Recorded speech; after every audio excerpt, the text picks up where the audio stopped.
fiscal digital. Bom, e o que é que tem a ver malha fiscal digital com SPED, né? Está aqui o finalzinho, D.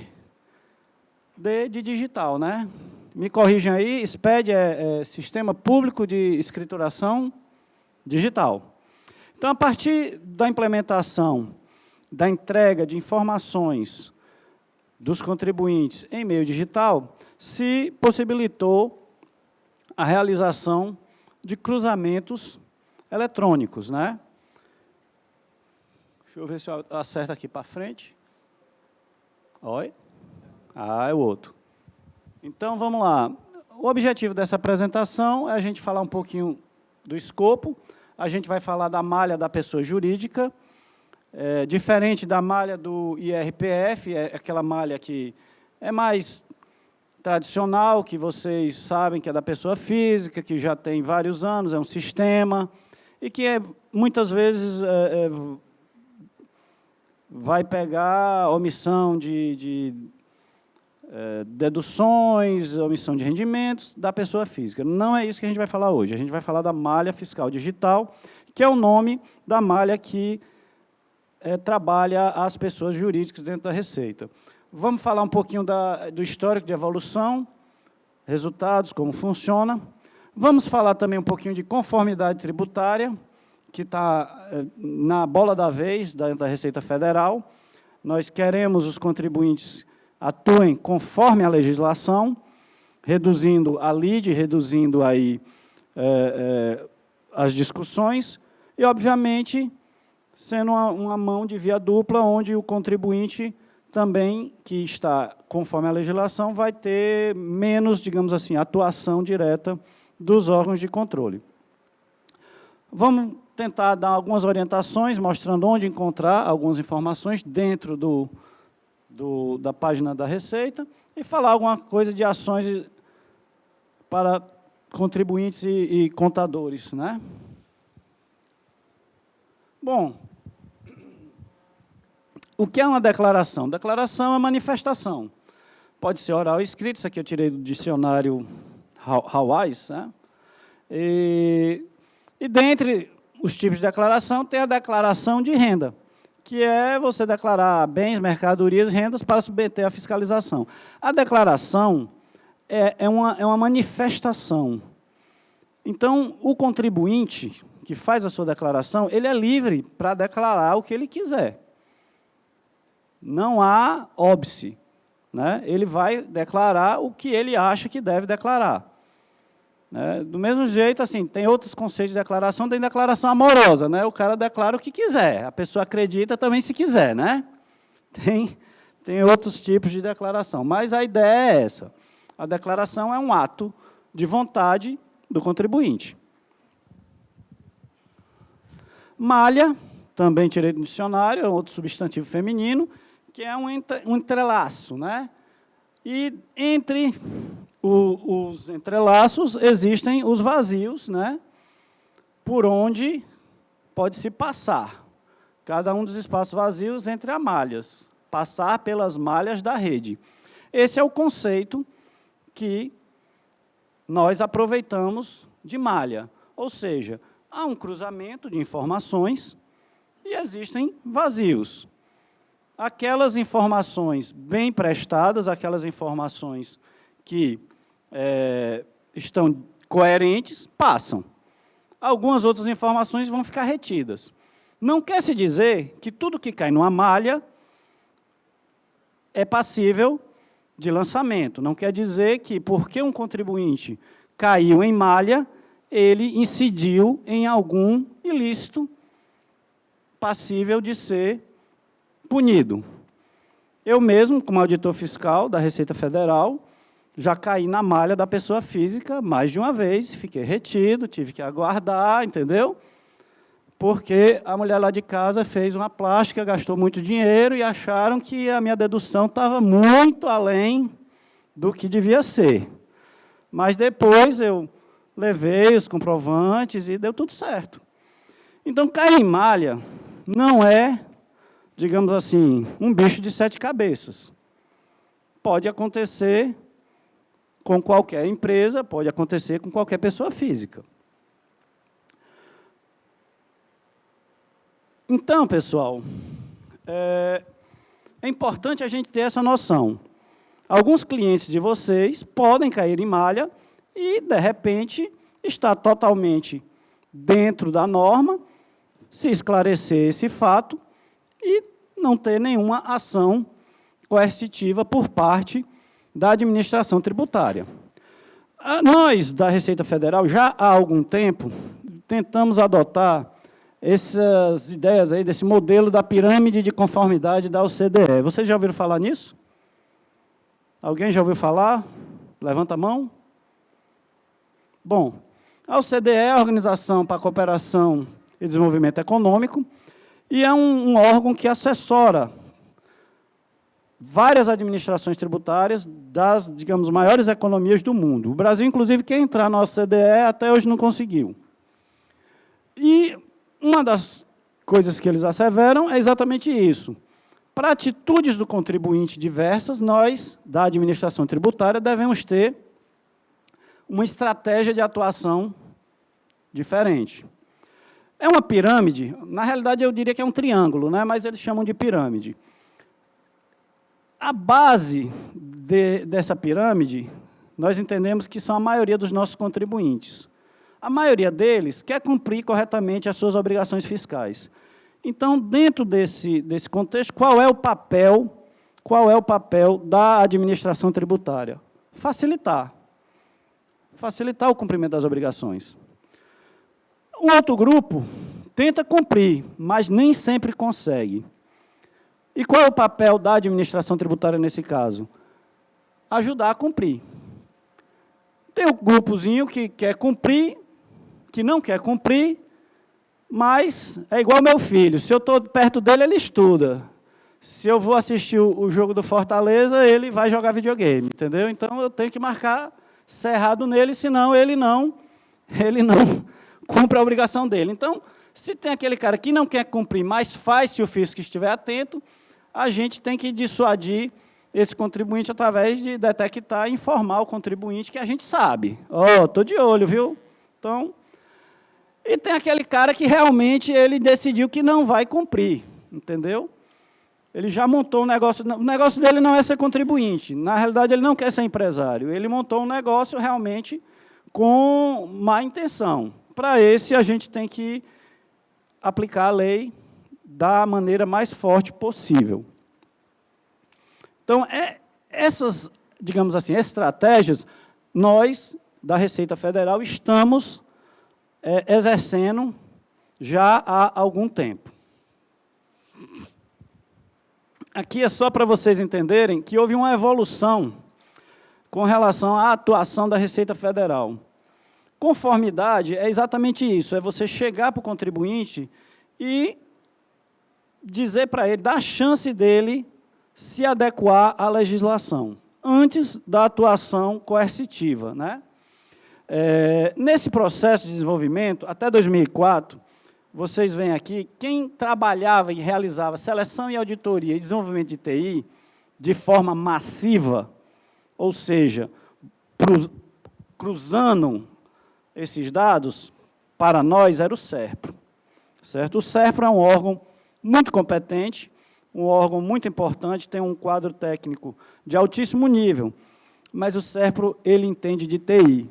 O SERPRO, ele não entende de contabilidade. O SERPRO, ele não entende de fiscalização.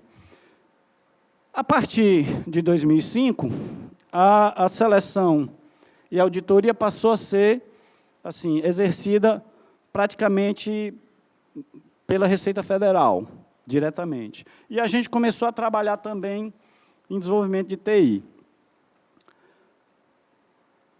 A partir de 2014, nós introduzimos de uma forma mais presente a questão da autorregularização, ou seja, todas as atividades massivas, não estou falando daquela fiscalização pontual da empresa X, eu estou falando quando você seleciona massivamente e fiscaliza de uma forma, digamos assim, eletrônica, um universo grande de contribuintes. passou a existir, dando a chance da autorregularização antes do enforcement, antes da autuação. E, em 2020, nós absorvemos todo o desenvolvimento de TI.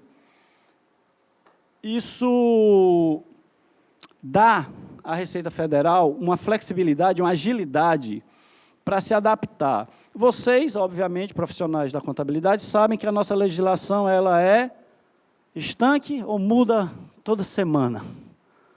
Muda todo dia, gente. É um negócio difícil de acompanhar. E é difícil para a gente avaliar para o SERPRO. O SERPRO ficava sempre aquém das nossas expectativas. Então, como nós absorvemos todo esse desenvolvimento de TI, nós conseguimos ter uma estrutura mais dinâmica, que possa acompanhar essa evolução. Como resultado disso, a partir de 2021, meio que pós-pandemia, aqui tem resultado de 21, 22, certo? Nós realizamos várias operações de malha fiscal digital nos contribuintes pessoas jurídicas. Eu selecionei algumas para vocês, não sei se dá para ver. Nessa primeira linha, que meio goiaba assim, né? Tem uma operação chamada ECF sem informação de receitas. Essa foi uma operação de conformidade da informação.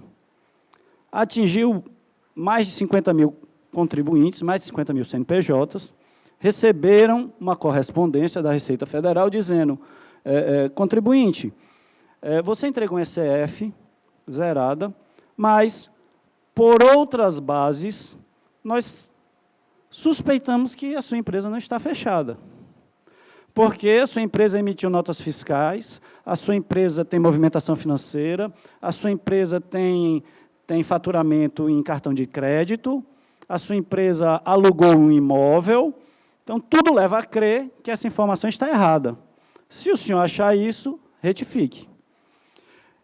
Não houve nenhuma outra ação da Receita Federal. Era uma ação simplesmente de conformidade da informação, dizendo a informação que você prestou é informação que não nos parece a correta. E aí cabe salientar que, muitas vezes, essa informação passa pelo crivo de vocês, profissionais da contabilidade. São vocês o elo entre as empresas e a administração tributária. Então, é importante vocês orientarem os seus contribuintes, os seus clientes, nossos contribuintes, que não basta prestar uma informação. Essa informação tem que ser uma informação de qualidade. Essa informação tem que ser uma informação coerente. Porque no nível que nós estamos de digitalização, nesse mundo que a gente está, não dá para viver escondido. Então, por mais que você chegue e eventualmente, acho que vou declarar em branco, a gente vai saber disso. E pode ser que, caindo na malha, seja submetido a uma fiscalização. Essas outras operações aqui estão meio assim, um laranja, são operações de conformidade tributária. Nelas, houve uma correspondência inicial, avisando de um possível indício de inconformidade e sugerindo que o contribuinte se retificasse antes de uma autuação da Receita. É a história da autorregularização. Nós estamos aqui dando uma chance para que o contribuinte, bem orientado pelo profissional da contabilidade, se eventualmente concordar com o indício da Receita, se regularize, evitando multa de ofício. Multa de ofício, meu amigo, é 75%, dói um pouquinho, né? Então, já é um ganho muito considerável você se livrar de uma multa de ofício. Só para ter uma ideia, por exemplo, falso simples. Empresas que se declaravam como do Simples, porém não eram. Nós identificamos aí quase 32 mil empresas, receberam uma correspondência, certo? E nós tivemos um grau de aderência muito considerável, mas houve, dentro dessa operação de falso simples, acho que mais de 11 mil lançamentos, ou seja, desses quase 32 mil contribuintes, 11 mil contribuintes não tomaram nenhuma atitude. E foi-lhes dado a chance, durante 60 dias, de retificar suas declarações, pagar ou parcelar seus tributos. Eles resolveram arriscar e foram objeto de lançamento. Por último, aqui nós temos nessa linha meia esverdeada, uma ação de facilitação para a entrega da ECF. 2021, nós começamos o PAC, não é Programa de Aceleração do Crescimento, é Programa Anual de Conformidade, PAC PJ, ECF. Em outras palavras, isso aqui é mais ou menos como se fosse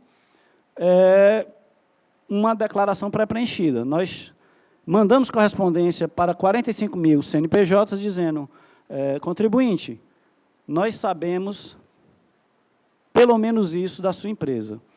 Pelo menos isso deve constar da sua ECF. É a ideia semelhante à declaração pré-preenchida da pessoa física. Então, o contribuinte já sabe que, se ele optar por declarar algo muito divergente ou muito inferior ao que esse PAC PJ informou, a chance dele é de 100% dele cair em malha.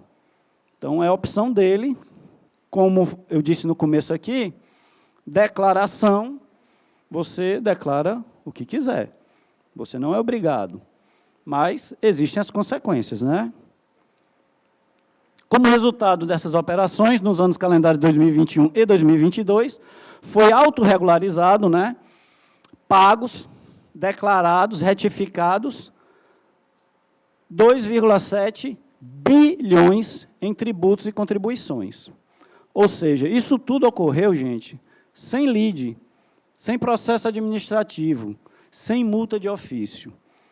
Bom para o Estado brasileiro, que conseguiu recursos para se custear, bom para os contribuintes, que se livraram de multas, né? E passaram a atuar conforme a legislação. Aqui é só para mostrar a questão da importância do SPED e de outras bases de dados. Na operação da ECF zerada, que eu falei no slide anterior, nós cruzamos várias bases de dados, mas principalmente essas 6 bases de dados. E-financeira, ECF, EFD Contribuições, Nota Fiscal Eletrônica, EFD ICMS, DIF e DECRED. Então, gente, isso está acessível à Receita Federal e nós, hoje, temos equipes multidisciplinares de auditores, certo?, que dominam a parte de fiscalização, que dominam a parte de seleção de contribuintes e que dominam a parte de TI também, trabalhando e selecionando. Continuando aquela ideia da pirâmide de conformidade da OCDE, tem 2 conceitos, né? O binômio compliance e enforcement. Compliance é aquele trabalho prévio de orientar o contribuinte. Inclusive, por exemplo, estamos aqui num trabalho de compliance. Nós estamos conversando com vocês, que são o elo entre o contribuinte e a administração tributária. A gente estava falando aqui com, como é que chama? VP, é? Conhecido como... quem é o VP? Não, VP. O vice-presidente, né? Ele falando que, realmente, mais de 90% dos empresários pouco entende de tributação, praticamente não entende. Ele tem o negócio dele, que é comprar, vender, prestar o serviço. Então, ele acredita em vocês. Eles acreditam em vocês para prestar as informações e recolher os tributos da forma correta. É lógico que ninguém gosta de pagar tributo. Se eu dissesse para você que eu acho ótimo pagar imposto, eu estaria mentindo, porque eu não gosto. Mas eu entendo que é uma necessidade e, quando todos pagam, nós vivemos numa sociedade mais justa.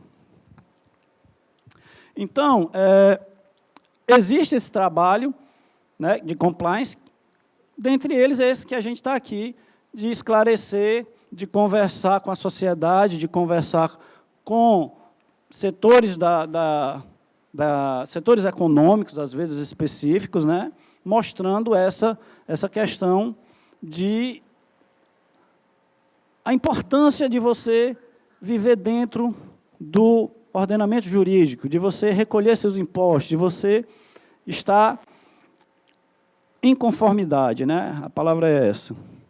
Então, nós temos essas ações antes da entrega das obrigações acessórias, temos o estímulo à conformidade depois de aberto os procedimentos, envio de alerta aos contribuintes, como eu falei das operações anteriores, né? E, no final, se nada disso der certo, temos o enforcement, que são as ações coercitivas, as fiscalizações. Como o Alexandre falou, a atual administração foca muito na atuação antes do enforcement, está focando muito no compliance, em conversar com o contribuinte antes de iniciar uma fiscalização, de conversar com o setor econômico que esteja apresentando divergências, assim, digamos, estruturais, que nós identificamos. Então, existe esse trabalho e está sendo realizado. É lógico, pessoal, que assim, a fiscalização, a conformidade, nós focamos muito nos contribuintes diferenciados. Estou falando de pessoas jurídicas, certo? Nos contribuintes... Vixe, como é? Cadê? Olha, me enrolei. Pronto. Nos contribuintes de grande e médio porte, tanto pessoa física como jurídica, certo? Nós temos, acho que são 6 milhões de CNPJs ativos, é um número mais ou menos assim, sendo que 8.600 contribuintes representam 50% da arrecadação. Então, é um universo muito pequeno em relação ao total. E é lógico que nós vamos estar de olho nesses contribuintes, porque o que uma Petrobras deixar de recolher, o impacto vai ser grande, certo? Vai ser grande. Então, nós temos esse olhar mais atento nos contribuintes diferenciados. E os outros contribuintes pequenos, a gente esquece, Getúlio? Não. Os contribuintes pequenos estão sendo trabalhados nas malhas. Certo? Então, na realidade, a malha fiscal digital é um processo massivo realizado pela Receita e, atualmente, é o que a gente chama de malha PJ, né?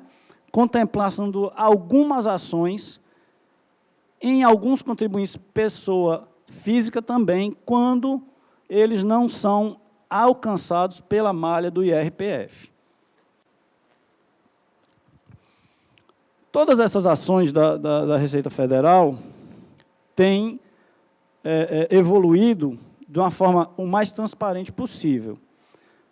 Eu não posso chegar aqui e dizer qual é a próxima, digamos assim, como é que eu faço a seleção de um contribuinte, quanto é que você pode pôr de despesa médica para não cair na declaração do imposto de renda da pessoa física. Eu não posso fazer isso, certo? Mas eu posso dizer que nós cruzamos essas informações. Então, se você, enquanto contribuinte, prestar uma informação de má qualidade, incoerente, com outras fontes, você vai cair em malha. Não é uma coisa muito difícil, né? Mas a gente mostra, e os módulos dos SPED são discutidos com diversas entidades. Recentemente, nós tivemos o livro caixa do produtor rural, né? O livro caixa digital do produtor rural. Foi amplamente debatido com o CNA e outros órgãos.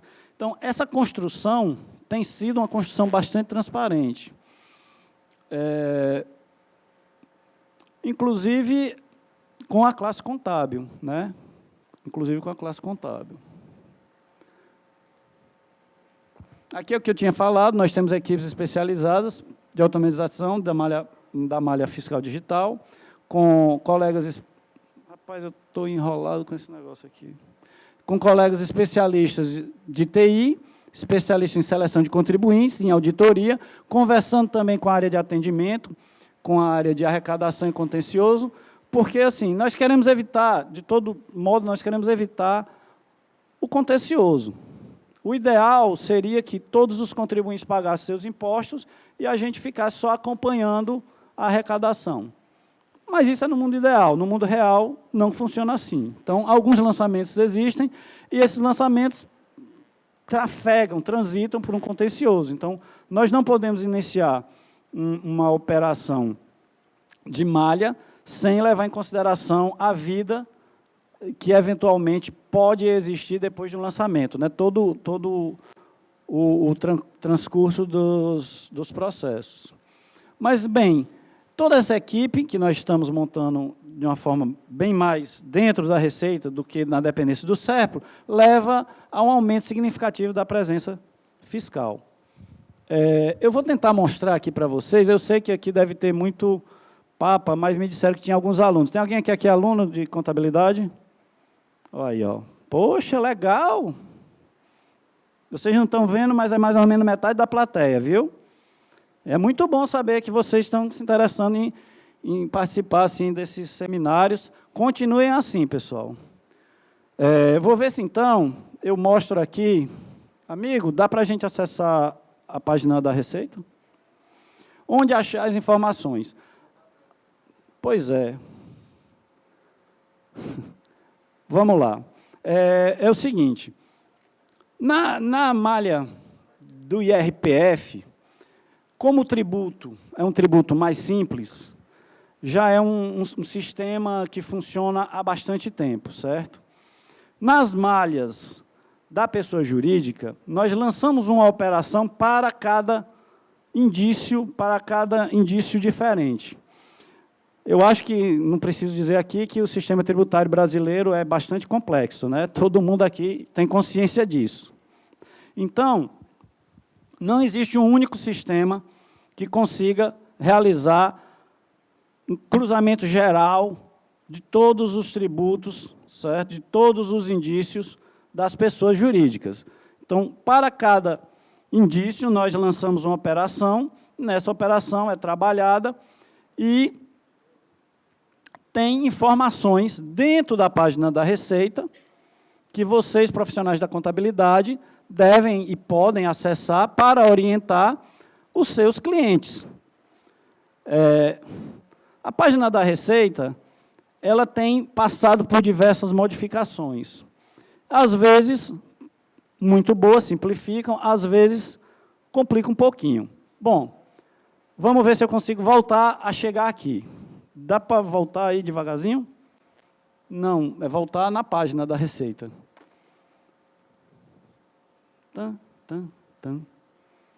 Oh, muito bem. Volta mais uma. Faz o seguinte, entra de novo na página inicial. Vou ver se eu consigo me lembrar. Muito bem, essa é a página inicial da Receita, certo? Dentro dessa página, você desce um pouquinho, desce, tem ali, ó, outros assuntos. Achou? Outros assuntos. Muito bem, aí você desce devagarzinho. Desce. Mais orientações tributárias. Aí vai descendo devagarzinho. Julgamento.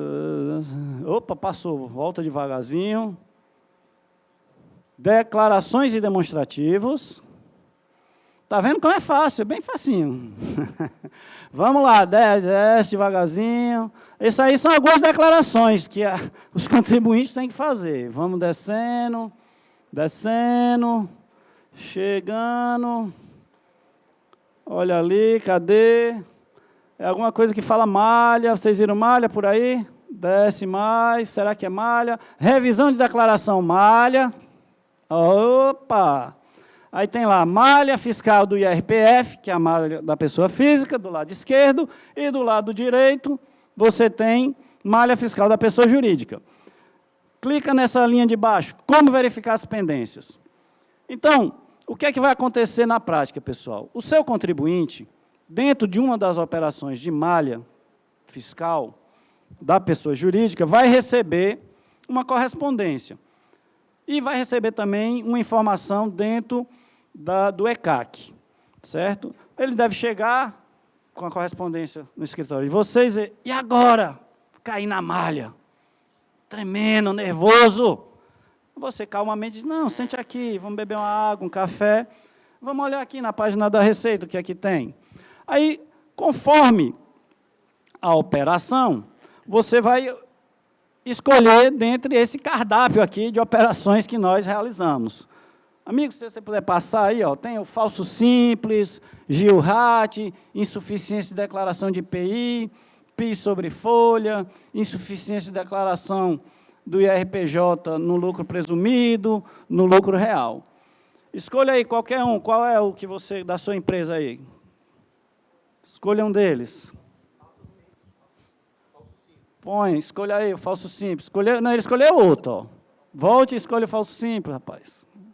Faça o que o povo, faça a voz do povo é a voz de Deus. Olha aí, falso simples. Parâmetro falso simples. Aí aqui tem as explicações, dizendo o que é, está entendendo? Qual foi o cruzamento. Tá aqui, a gente está transparentemente dizendo, ó, falso simples, GFIPS, versus portal do Simples Nacional. Cruzamos isso. É a informação que nós temos acesso, nós cruzamos. Né? Aí, mais embaixo, diz o que é a malha, blá, blá, blá. Vamos descendo aí, amigo? Como é teu nome? Desculpa. Paulo? Pois desça o Paulo aí, por favor, Paulo. Quais as vantagens da autorregularização, entendeu? Aí a gente tem aqui. Isso tudo, pessoal, vocês podem utilizar como forma de, digamos assim, dissuasão, de convencimento dos clientes de você, certo? Eu já tive do outro lado e eu sei que, às vezes, a gente precisa ser convencido a fazer a coisa certa, né? Então, é importante demais o profissional da contabilidade nesse processo de amadurecimento do empresário, para o empresário entender. Eu digo assim, porque eu já trabalhei, já fui fiscal do Estado, no Rio Grande do Norte, e eu via muito casos assim, o cara montava na periferia de uma cidade um mercadinho, aí daqui a pouco ele que comprava mercadoria, a mulher era o caixa, o filho era o estoquista, e aí ele começava a ganhar dinheiro e não sei o quê, daqui a pouco ele tinha 2 mercadinhos, e blá, blá, blá, e daqui a pouco o cara tinha 4, 5 mercadinhos, aí ele quebrava. Eu disse, porra, fulano, eu trabalhei em Mossoró, alguém conhece Mossoró? Aí, trabalhei em Mossoró, certo? Mas vocês não são de lá não, né? Não? Posso falar mal então, né? Então, pô, Mossoró, meu amigo, era impressionante. Eu saía de Fortaleza, aí chegava, eu era fiscal do Estado, né? E vivia na estrada. Eu trabalhava lá semana, vinha passar final de semana em Fortaleza, eu achava que morava em Fortaleza. Mas passava a semana lá, né? Só tinha uma vantagem, eu tinha uma namorada aqui e uma namorada lá. Então, era bom, isso era bom. Mas, de resto, meu Deus do céu, sabia todos os buracos daquela BR. Aí, bom, o que é que eu percebi? Eu chegava em Mossoró, poxa, o desodorante que eu compro aqui, no Cometa, em Mossoró, na periferia de Mossoró, era mais barato. Como é que pode isso? Aqui, um supermercado grande, tem muito mais poder de barganha, devia ser mais barato aqui. Né? O que é que acontecia em muitos casos? O pequeno comerciante, ele usava de, digamos assim, técnicas não muito ortodoxas. Então, ele comprava qualquer mercadoria de qualquer forma, com nota, sem nota, de qualquer forma. E vendia também, sem nota. Então, o que é que eu percebia nesses mercadinhos de bairro, lá em Mossoró? O cara funcionava quando ele era uma empresa pequena, que a família dele estava dentro. Quando ele crescia, e ele queria ter a mentalidade da empresinha pequena, ele quebrava, porque o empregado dele roubava ele. Então, o controle contábil não é só para encher o saco do empresário. É para ele ter controle, entendeu? Ele tem que ter controle dos estoques, ele tem que ter controle do caixa, ele tem que ter... E isso também tem um reflexo na área tributária. Então, pessoal, é muito importante que vocês tenham um trabalho de educação desse pequeno empresário que começou na informalidade, de que quando ele cresce, quando ele se torna formal, ele não pode estar usando aquela mesma técnica, aqueles mesmos procedimentos de quando ele é pequenininho. Senão ele vai quebrar. A tendência é essa. Vi muito disso lá, certo? Vi muito disso lá. Então, aqui, meu amigo, você tem informações que você pode repassar para o seu cliente, deve repassar, como forma de educá-lo, como forma de fazer, ver que as coisas devem andar de uma forma mais possível coerente com a legislação, né? Desça mais um pouquinho aí, amigo. Vixe, não é mais o Paulo, não? Mudou? E como é seu nome? Marcos. Pronto, Marcos. Então, aí tem aí, como regularizar a situação perante a Receita Federal? Desça mais um pouco, para a gente ver.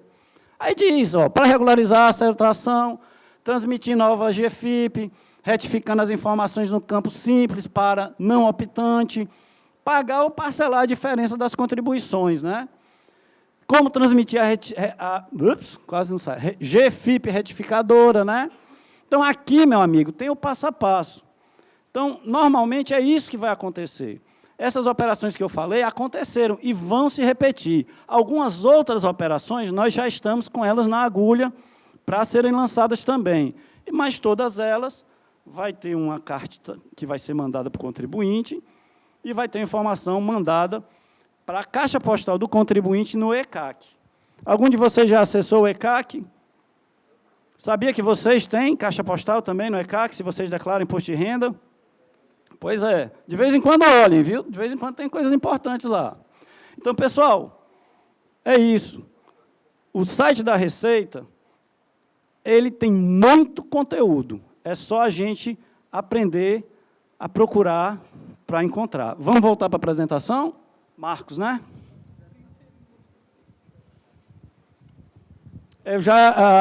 Esses slides estão aqui com o pessoal do evento. Eu acredito que, se for de interesse, vão ser repassados, não é isso?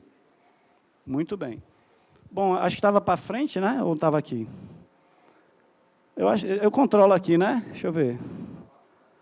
Pronto, a gente estava aqui, chegou nessa parte de meios de orientação, né? Para vocês.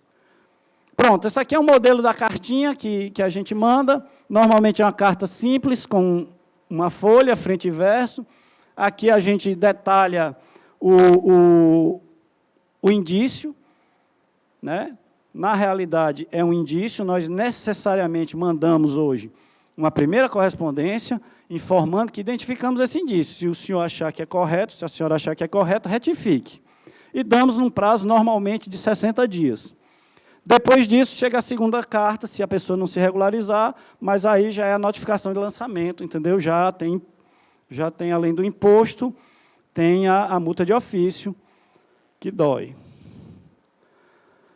Aqui a mensagem que vai é simultâneo, gente. Vai uma correspondência, e-mail físico, e vai a mensagem para a caixa postal, no ECAC. Por que a gente manda a carta e-mail físico? Porque a gente notou que pouca gente olha a caixa postal, né? Isso é um outro hábito que é importante vocês adotarem. Olhar a caixa postal dos seus contribuintes, pedir para que eles olhem, certo? Olhar as suas caixas postais de pessoa física também. Então, é interessante que tem lá, às vezes, informações valiosas que podem ajudar a evitar aborrecimentos, né? Se tiver, diga lá, doutor. Domicílio tributário eletrônico. Essa é uma palavra muito importante, muito cara para nós, domicílio tributário eletrônico, né? Que é, no mundo digital que a gente vive, esse negócio de ficar mandando carta, assim, eu não sei. Quando foi a última vez que o senhor recebeu uma carta de amor, assim, na namorada? Nem sei. Pois é. Rapaz, faz tempo, eu acho que eu devia ter, assim, uns 20 anos, quando eu recebi minha última carta de namorada, hoje ex-namorada, né? Mas ninguém recebe mais carta. Então, correspondência é uma coisa, assim, cada vez em desuso, né? O máximo que eu recebo lá em casa é boleto, né?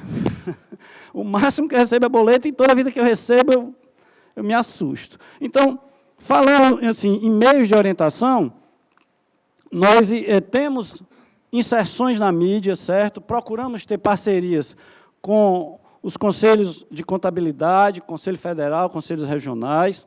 Nós procuramos divulgar nossa atuação, informando previamente que acontecerá, para que vocês, repito, que são o elo entre a administração tributária e os contribuintes, orientem seus clientes, né? O que se espera, na realidade, em relação aos contribuintes, né, é isso, é que na entrega das obrigações acessórias, eles levem a sério, eles entendam que aquilo ali tem a função de ser, que não adianta apenas informar, mas a informação tem que ser uma informação de qualidade, que vai ser comparada com outras bases, né, e que podem gerar consequências, às vezes, indesejadas pelos contribuintes, né?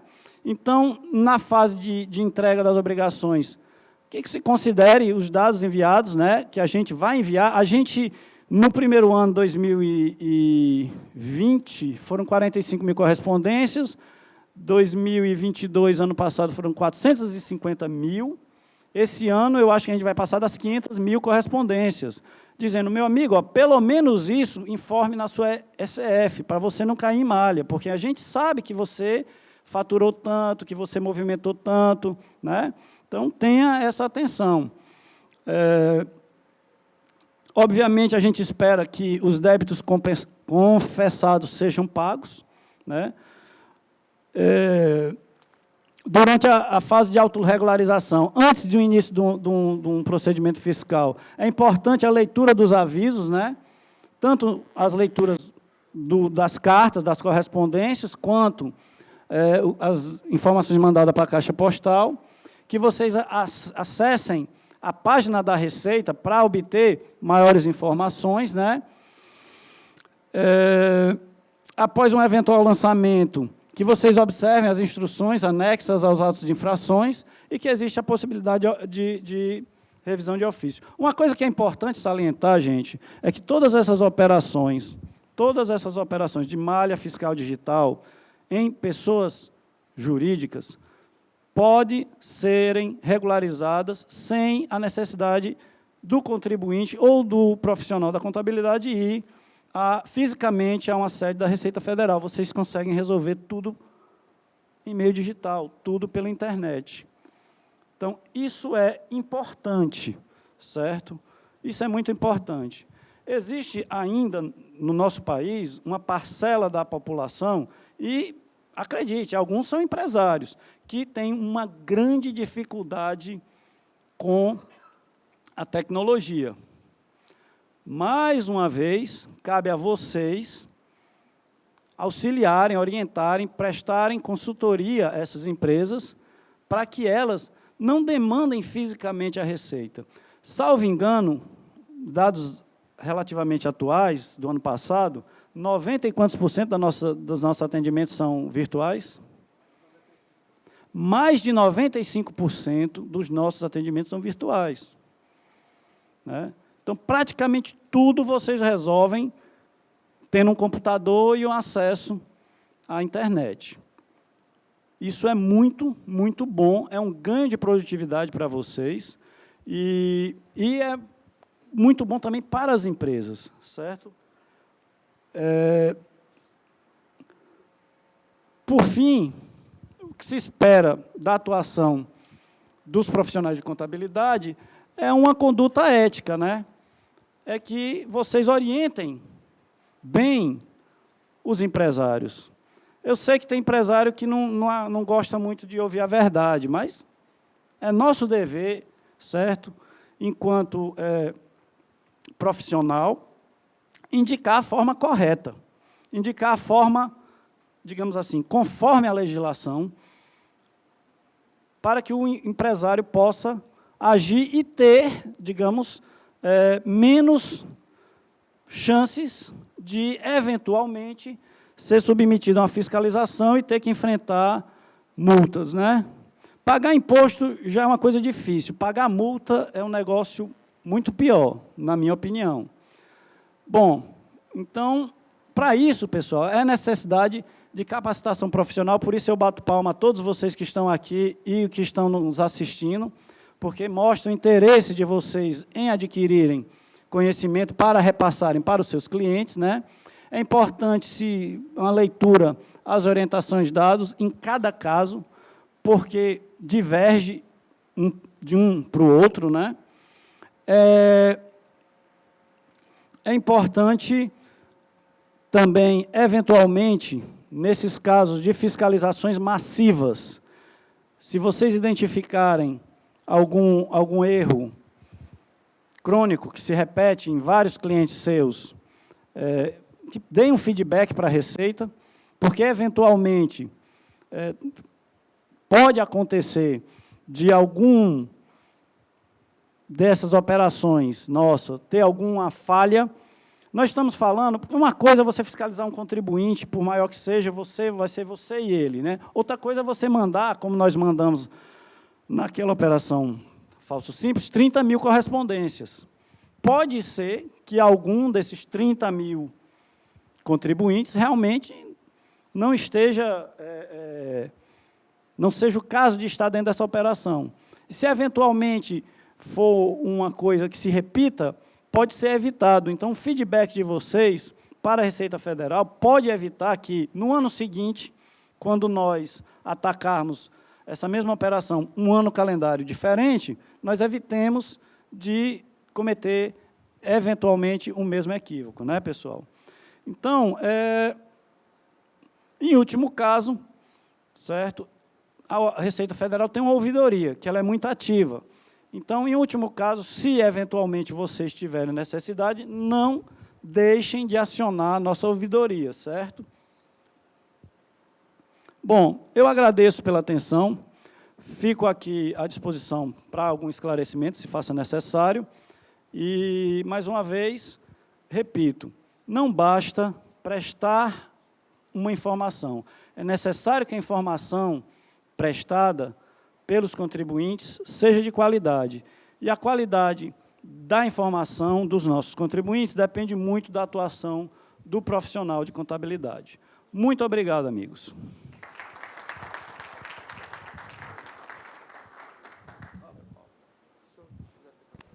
Muito obrigado pelas explanações, doutor Getúlio. E convido agora o vice-presidente Francélio e doutor Alexandre também para fazer as suas contribuições. Doutor Francélio, eu vou pedir licença porque eu cometi um deslize aqui. Eu tinha programado apresentar um vídeo, né, Wanda? Eu tinha falado com você, mas até antes de apresentar, né, eu anotei aqui algumas questões que o Getúlio falou, né? Parabéns aí pela palestra, Getúlio. O Getúlio não estava querendo muito falar, não, mas ele acho que desenrolou bem aqui a palestra, né? Ele falou de 2,5 bilhões de autorregularização, né? E eu falei, na minha fala também eu destaquei isso, né? A Receita tem se voltado para a autorregularização, para a conformidade, e assim, não é porque a gente é bonzinho, não, né? É porque a gente realmente, assim, a arrecadação, a gente já percebeu que a arrecadação, e a Receita existe para isso, para arrecadar recursos para a União, né? O nosso fim, nosso objetivo é esse, e assim, hoje um lançamento, né? Para se tornar realmente, entrar nos cofres públicos, aqui, né, um lançamento que é feito, né, além de demandar a mão de obra de um auditor fiscal, ou de vários, né, o tempo, né, médio de um contencioso, né, normalmente os contribuintes que recebem lançamentos, eles vão para o contencioso administrativo, depois para o contencioso judicial, demora em média para ser arrecadado 12 anos, por aí. O nosso contencioso demora em cerca de 9 anos, depois vai para o judiciário. E a gente já viu médias, assim, hoje, o que é lançado hoje, cerca de 2%, só 2%, realmente ingressem em recurso público, né? Então, é muito mais, né? Hoje, grande parte da arrecadação a gente chama de arrecadação voluntária, né? Que é aquela arrecadação espontânea que o contribuinte declara em DCTF, né? Por meio das declarações, que não é bem uma declaração voluntária, né? A gente tem, justamente por conta da questão do risco, né? Que o contribuinte, que a gente impõe ao risco, a presença fiscal, né? Como o Getúlio também falou, é por conta disso que o contribuinte se declara realmente aquilo e a gente vira arrecadação, né? Então, cada vez mais a gente vai acrescentar, né, e vai aumentar o volume desses cruzamentos, desses batimentos, né, e dessas ações de autorregularização, né, tanto para a pessoa física quanto para a pessoa jurídica. E assim, até antes disso, né, antes um pouquinho da compliance, né, como o Getúlio falou e como eu também falei inicialmente, a gente passa também um pouquinho, né, acho que tem um colega aqui da Cefaz, né, com apoio da Cefaz, da Cefins, né, a gente cada vez mais tem reforçado a questão da educação fiscal, né. Então, assim, também a gente conta com o apoio dos contadores, das outras secretarias, dos outros fiscos, né, municipal e estadual, por conta da educação fiscal, né. A gente já percebeu que cada vez menos, né, a ação do contribuinte de sonegar ou pagar o tributo em razão das multas, né. A gente sabe que tem outros fatores, né, que são realmente ligados ao contexto, né. Então, as pessoas assim deixam de pagar o tributo por conta da complexidade, né, como o Getúlio também destacou, né, a injustiça fiscal, né. A gente busca a justiça fiscal, mas a gente sabe que o nosso sistema tributário ainda é bastante injusto, né. E a gente sabe também, não vou deixar de falar, por conta da grande corrupção que tem no país e, assim, a má versação dos recursos públicos, né. Então, isso são fatores que contribuem para o contribuinte sonegar. Então, assim, pelo nosso lado, né, a gente também tenta, assim, realmente tá fortalecendo a educação fiscal para que a gente realmente consiga aí, mais arrecadação voluntária dos contribuintes. E assim, falando um pouquinho da educação fiscal, né, a gente está com semana que vem tem o dia 25 de maio, né, o dia do contribuinte, né, dia do respeito ao contribuinte, né, e assim, a gente sabe que estão se promovendo algumas campanhas, né, sempre todo ano tem aquelas campanhas de imposto, né, imposto zero, né, dia sem imposto, né, mas assim, só destacar que assim, um dia sem imposto também é um dia sem recurso público, né, um dia sem políticas públicas, e hoje as políticas públicas, né, hospital, rua, segurança, tudo depende do imposto, depende do tributo. A gente sabe que o nosso sistema é injusto, a gente tem uma alta carga tributária, mas sem o recurso público, sem os impostos, a gente não consegue promover as políticas públicas, né. Aí tem um videozinho só que está sendo promovido aí pelo dia em homenagem ao Dia do Contribuinte, eu ia passar rapidamente aí para vocês, dizendo justamente muito dessa linha de atuação nova da Receita, né, com a quantidade de serviços que estão sendo prestados aí para o contribuinte. É um vídeo bem curto, de 1 minuto só.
Acabou.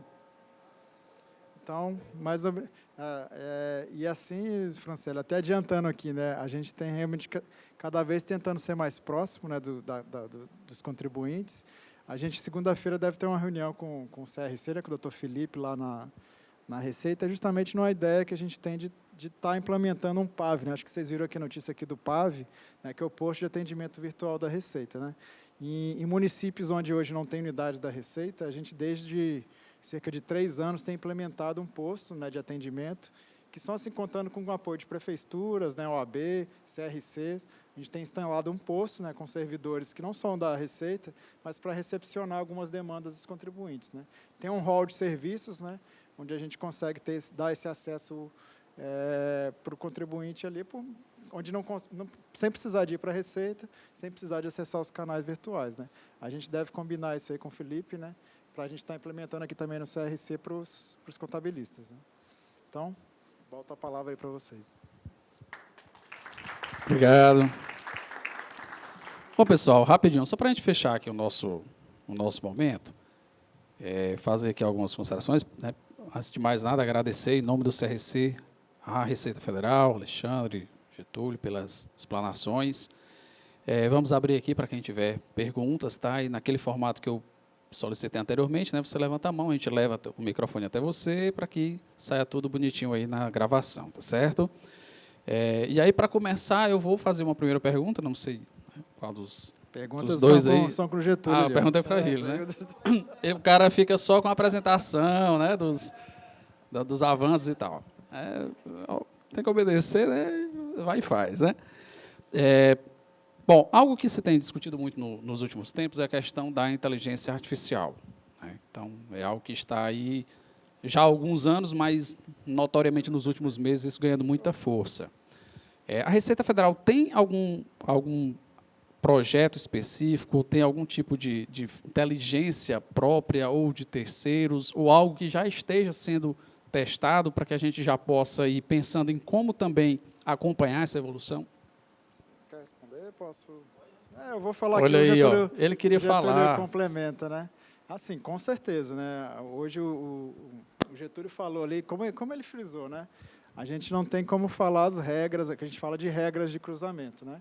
A gente não pode, por exemplo, falar qual o limite de despesa médica que cai na malha, mesmo que não existe um limite, né? Existe um pouquinho de inteligência ali, né? A gente não é um valor mágico que a partir dali de cima todo mundo vai cair em malha ou abaixo todo mundo passa. Né? Não existe isso, existe uma certa inteligência.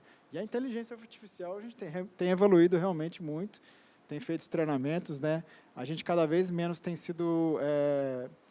perdido o vínculo com o SERPRO, né? O SERPRO, que é uma empresa pública que presta serviço de dados, né, para a Receita e outros órgãos, né, PFN também, outros órgãos, mas a gente tem muito desenvolvimento agora interno, né, feito por auditores e analistas mesmo que trabalham na Receita. E muito ligado à inteligência artificial já. Né, a gente tem feito os cruzamentos, vários cruzamentos hoje contam com mineração de dados, né, inteligência artificial. Então, assim, realmente isso nos próximos anos vai evoluir cada vez mais. A gente hoje, na terceira região fiscal, tem cerca de pouco mais de 200 auditores fiscais. Né? Então, assim, é uma região muito pequena e no Brasil inteiro, eu acho que deve ter aqui mais ou menos um pouco mais de 8 mil auditores. Né? Então, assim, realmente, assim, é aquilo que eu falei, a gente cada vez mais vai usar dados, né? Dados que a gente tem, né? A Receita tem muitos dados. Acho que talvez um dos órgãos aqui que tem mais dados no Brasil. E a gente vai fazer isso, cruzamento de dados, para que a gente cada vez mais faça notificações para autorregularização. Né? E uso para isso a inteligência artificial é essencial. Existe um projeto que eu já vi em Brasília, nós de identificarmos padrões divergentes de contribuintes dentro da sua, digamos assim, do seu environment, do seu habitat. Então, é como, por exemplo, nós cruzamos uma série de informações e chegamos à conclusão que, esse contribuinte aqui, ele tem um padrão aquisitivo muito superior à média dos vizinhos dele. Tem uma coisa estranha. Ou o contrário, ele tem um padrão muito abaixo da média. Tipo assim, o cara se declara isento de imposto de renda e mora na Avenida Beira-Mar de Fortaleza. Então, existe, gente, trabalhos dentro da Receita visando identificar esse tipo de contribuinte, certo? Que seria assim a ovelha negra, né, do bairro, né, de onde ele se localiza. tanto pessoas jurídicas quanto pessoas físicas, né? Em segmentos, nós acompanhamos alguns setores da economia, então você vê, pô, esse setor da economia tem um recolhimento de PIS, COFINS mais ou menos tantos por cento, assim, assim. Bom, aí tem aquele que está lá embaixo. Então, todos esses cruzamentos são feitos, e como são dados massivos, em um volume muito grande, coisa de tera, né? Não sei o que é um tera, mas todo mundo disse para mim que é grande, né? Então, um tera, não sei quantos tera. Para utilizar isso, nós precisamos utilizar ferramentas data mining e de inteligência artificial, são utilizados. E dentro da Receita Federal, a Receita Federal é um órgão muito, muito, muito facetado. Nós temos servidores dentro da Receita Federal que trabalham desde atividades, digamos assim, de repressão ao descaminho, que é uma atividade muito assemelhada a uma atividade policial. Temos servidores que trabalham com julgamento de processos administrativos, muito assemelhado à atividade, digamos assim, judicial, como temos também, hoje, muitos servidores da área de TI. Né? Nós temos doutores, servidores concursados que são doutores, tem muito cara lá do ITA, não sei porquê. E a gente tem, né, desculpa, Francélio, a gente tem aqui na Terceira e nas outras regiões tem laboratórios, que a gente chama de laboratórios de inovação, justamente para trabalhar com ciência de dados, né? E assim, esse último concurso, a gente teve um concurso agora em março, né? O último concurso da Receita, e foi muito cobrado a questão de informática. Não sei se alguém aqui teve a oportunidade de fazer, né, o concurso, né? Eles teve realmente assim linguagem de programação, teve uma cobrança muito grande da parte de informática, né? Fazer um apelo aqui. Vocês que estão estudando contabilidade, façam um concurso para a Receita. Nós estamos precisando de contabilistas lá, certo? Primeiro vocês trabalhem na iniciativa privada, descubram todos os podres das empresas, aí depois vocês fazem um concurso e vão trabalhar para a gente aprender mais rápido a combater esses ilícitos, certo? Mas façam. Lá é cheio de engenheiros, certo? Estão precisando de profissionais da contabilidade. Mas façam esse caminho antes. Trabalhem primeiro na auditoria, depois vocês vão para lá. Fica a dica, né? Pessoal, perguntas. Quem tem pergunta? Microfone aqui, Paulo, por favor. Não, vai você, rapaz. Eu confio mais. Boa noite. Aproveitar e fazer duas perguntas, né? Primeira, o chat, atendimento bacana. Qual a possibilidade da gente ter uma espécie de um plantão tributário como nós temos aqui na Cefaz? É a primeira, tá? Segunda, nós temos aí à beira de uma, queira Deus, uma reforma tributária. O que está aí entre vocês lá, portas fechadas, com a simplificação? Exemplo, nós temos aí praticamente 6 meses entregando só obrigações para vocês, não fazemos outra coisa a não ser disso, né? A mulher lá de casa está até brigando comigo também. Qual a possibilidade, nessas conversas entre vocês, de vocês já anteciparem algo, isso, se a reforma tributária sair, como todo mundo quer, de simplificar tantas obrigações que a gente está tendo que fazer essa ponte entre contribuinte e vocês? Eu vou falar aqui da parte do chat, né? E do canal de atendimento, né? Como eu falei, né? A ideia aqui, a gente vai conversar isso segunda-feira com o doutor Felipe, da implantação de um posto de atendimento aqui no CRC, né? Eu acho que a própria PFN também está trabalhando com isso, né? Para implantar um quiosque aqui, né? E aí uma das ideias que a gente tem é implementar hoje na OAB, né? Já tem um PAV, né? Um posto de atendimento lá, mas é exclusivo para atendimento aos advogados, né? E a ideia é implementar aqui. Talvez a gente pode conversar lá segunda-feira, amadurecer talvez uma ideia dessa, assim. Sim. Sim. Não, com certeza, né? Com certeza o serviço. Mas a gente vai trabalhar nessa linha, né? O chat é um serviço assim nacional, né? A gente, cada região tem os atendentes, né, que fazem aquele serviço, né? Mas assim, por enquanto a gente não tem nenhuma ideia de criar um canal exclusivo para os contadores, né? A ideia mesmo que a gente tem hoje é de implementação do PAV, né? Que é um canal que vai ficar um canal muito mais rápido mesmo para vocês, né? Hoje a gente tem assim, mais de 90% dos serviços hoje são serviços digitais, né? Hoje é muito pouco, são raríssimos os serviços que tem que ser no atendimento presencial, né? Por que eu estou perguntando, fazendo esse pedido em prol da classe? pegando aquela pirâmide que tu apresentou para a gente, que, poxa, fantástica. Exemplo, Cefaz Ceará é uma das pioneiras com plantão tributário, que assim ajuda pra caramba no dia a dia da gente. Então, já que tem aquela pirâmide que vocês tanto se preocupam com o contribuinte, Sim. não só local, porque local tem contadores aí nos municípios que vai ficar complicado esse atendimento. Tá? Então, pense isso aí, conversa até mesmo com a Cefaz Ceará para fazer isso. A gente aguarda também a outra pergunta, a outra resposta. Tá, a reforma tributária já é uma questão muito política, né? A Receita, inclusive, assim, a Receita é um órgão que atua, né? A gente, no ano passado, né, a gente tem a proposta de reforma tributária por parte da Receita, que a gente não conhece nem ela integralmente, né, a gente não tem conhecimento, mas é uma questão muito política, né? O governo passado tinha essa ideia de implementar, né, uma reforma bem pequena, né, muito menor do que a Receita tinha apresentado, mas parece que assim vai sair uma reforma não do jeito que a gente espera, do jeito que a gente precisa, né? Vai ser talvez na linha da unificação do PIS/COFINS, né, de criação do imposto sobre valor agregado, né? Eu acho que a gente sabe, assim, a reforma mais simples de sair agora é essa, né? Há uma tendência também à tributação da distribuição de lucros, né, da pessoa física, há uma tendência também forte, né, de aprovar essa medida também, é uma proposta da Receita, né, que a gente tem feito, e a simplificação do PIS/COFINS, né, acho que é a principal mudança que deve ter aí, mas tudo depende da iniciativa política, né, de um andamento lá da política dos nossos deputados aí, dos nossos congressistas, né. Alguém mais? Perguntas? Não? Tranquilos? Perguntas? Não? Então, fomos claros aí. Então, pronto. Então, encerra, quando eu já... Você quer contribuir? Não. Muito bem, então, agradecemos as contribuições do Dr. Alexandre, Dr. Getúlio, vice-presidente Francélio. Agora a gente vai seguir para um outro momento, já para encerramento do nosso evento. Peço que possam retomar os seus assentos, por gentileza.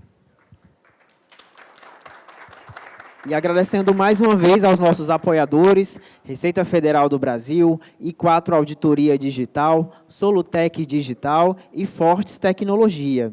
E neste momento vamos ter a participação dos nossos patrocinadores, que vão fazer sorteio de brindes. Eu convido agora os representantes da Fortes Tecnologia, por gentileza, aqui ao palco.